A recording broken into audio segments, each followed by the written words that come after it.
आप जो मुझे भाग और विधाता कहवा रहे हैं, ये आप अपने लिए ठीक नहीं कर रहे पिताश्री। क्या?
माँ मर जाने के बाद मैं तुम्हें पोस पाल कर इतना बड़ा क्या बेटी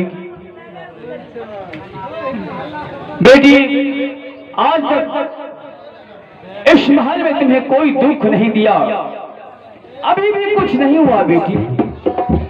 लेकिन बेटी मैं जो कहता हूँ वह सुनो। मुझे भाग विधाता तुम मान लो बेटी, मैं तुम्हें अभी भी माफ कर दूंगा बेटी। सिर्फ एक बार मुझे भाग विधाता कह दो बेटी, मैं तुम्हें मोनी लेने तरा गिरा तू। अरे कहीं का तुम नहीं जानता है कि मेरा ही नाम भाग और विधाता है। दिन को रात रात को दिन को बदलता चल बेटी बोल, एक बार बोल दो अपने मुखारबिन से, मैं तुम्हें सीने से लगा लूंगा बेटी, सीने से। नहीं पिताजी, ये बात मुझसे कभी नहीं खोलेंगे।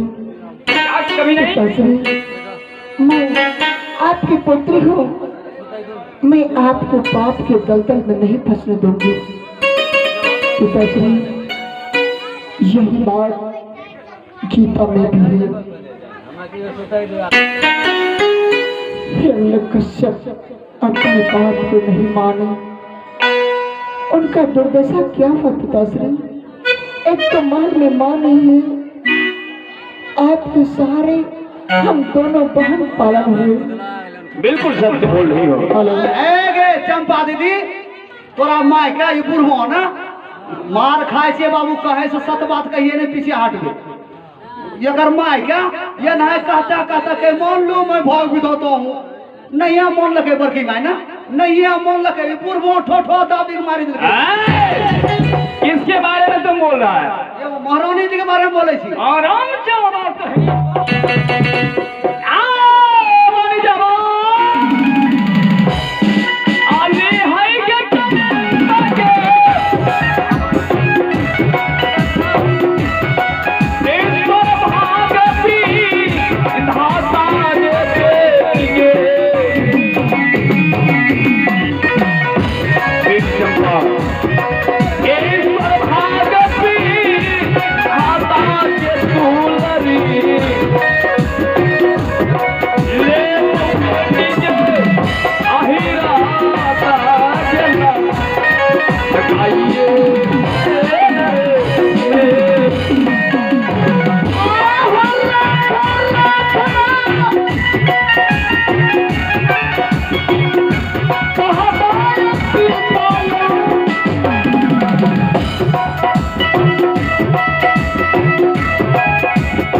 संभलने का मौका दीजिए।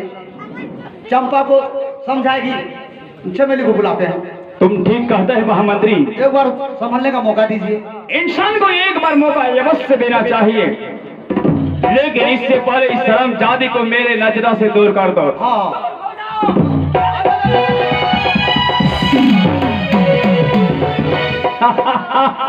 मरबे मरबे। कौन मरेगा? वह मरते, वो तो मरबे करेगा। मुझ सुट के चुइया धस।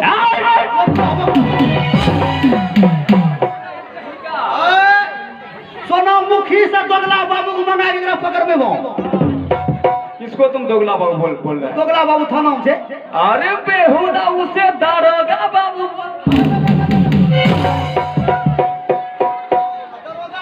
महामंत्री, मेरे पास उतना वक्त नहीं है, इसलिए तुम यहाँ से महल जाओ और महल में चलकर छोटी बेटी चमेली को समझा दो कि चंपा बहन को अपने मुखारबिंद से समझा दे। मुझे विश्वास है छोटी बहन के कहने के अनुसार चंपा अवश्य मुझे भाग विधाता मान लेगा। अवश्य समझ जाएगी। हाँ महाराज जा जा बोल बैठ। ठीक है, मैं चलता हूँ। जा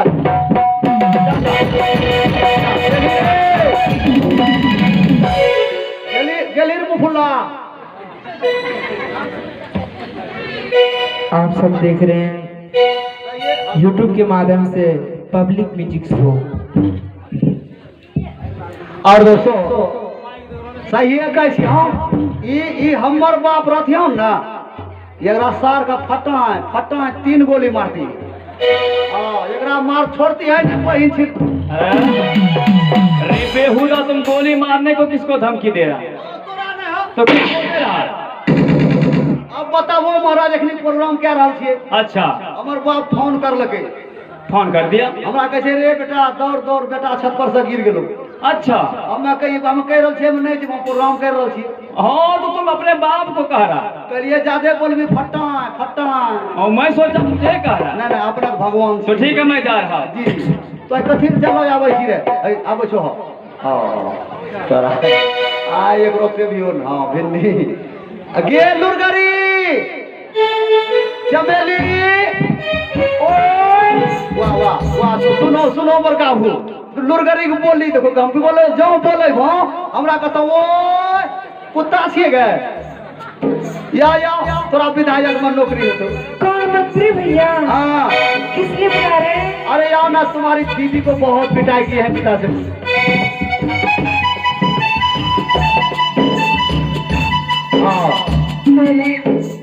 कहिए मंत्री भैया, किस लिए बुलाए हैं? तुम्हारी बड़ी दीदी को पिताश्री ने बहुत पिटाई की है, थोड़ा समझाओ ना।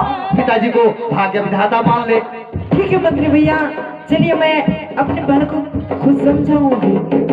दे के गरम पानी तो दे जो ठंडा पानी की हो बताओ। चलो ठीक है चलिए। यहीं बुला लो तो ना। अच्छा बुला लीजिए। चंपा बहन चंपा आगे दे लिए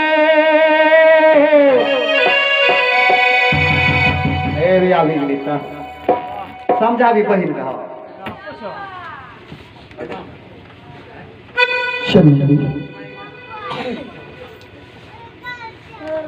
बोलो भाई, क्या कहना चाहती हो? बहन देखो बहन, मैं पिताजी को भाग विधाता मानती हूँ, तुम भी मान लो भाग विधाता बहन।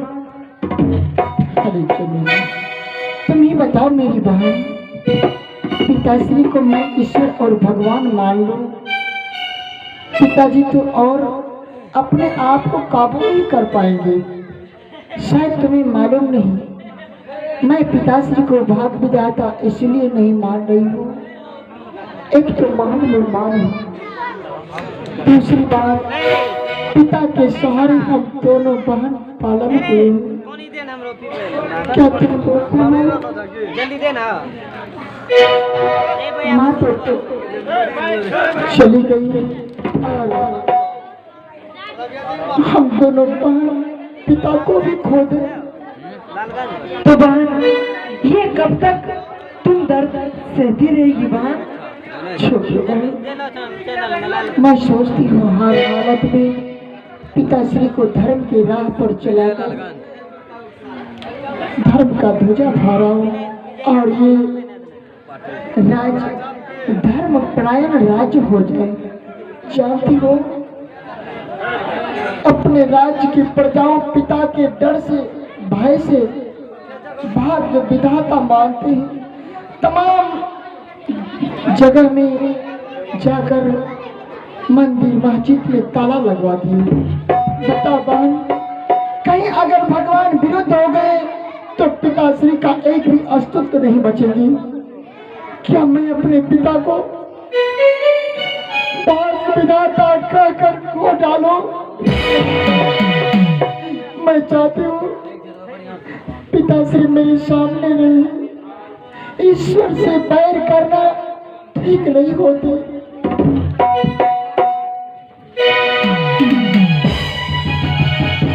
चमेली, इस समय तुम महल जा सकती हो। शंभा! और आगे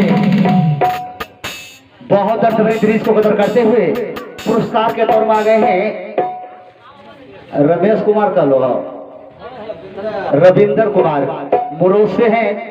आपने 21 रुपए का पुरस्कार भेजा है और 21 रुपए के साथ साथ एक दर्द भरी साड़ी भेजी हमारी कंपनी के नाम। उन्होंने कहा है कि सच्चाई छिप सकती नहीं बनावट की असूलों से, सच्चाई छिप सकती नहीं बनावट की असूलों से, खुशबू आ नहीं सकती नहीं कागज की फूलों से। मैं भाई रविंदर जी को कृष्णा ऑर्केस्ट्रा विदेशी डिस्को डांस पार्टी को से लाख नमन करता हूँ। मैंने तो तुम्हें संभलने का मौका दिया, लेकिन तुम उस मौका को गंवा दिया। मैंने सोचा शायद छोटी बहन चमेली को समझाने के बाद चंपा को यकीन होगी, मुझे भाग विधाता मानने पर मजबूर हो जाएंगे, लेकिन तूने चमेली की बातों को भी ठुकराया है।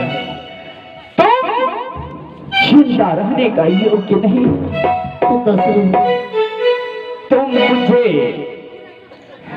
मुझे हर हमेशा भारी सभा के बीच बेइज्जती करते आए हो। मैं तुम्हारा प्राण खींच लूंगा।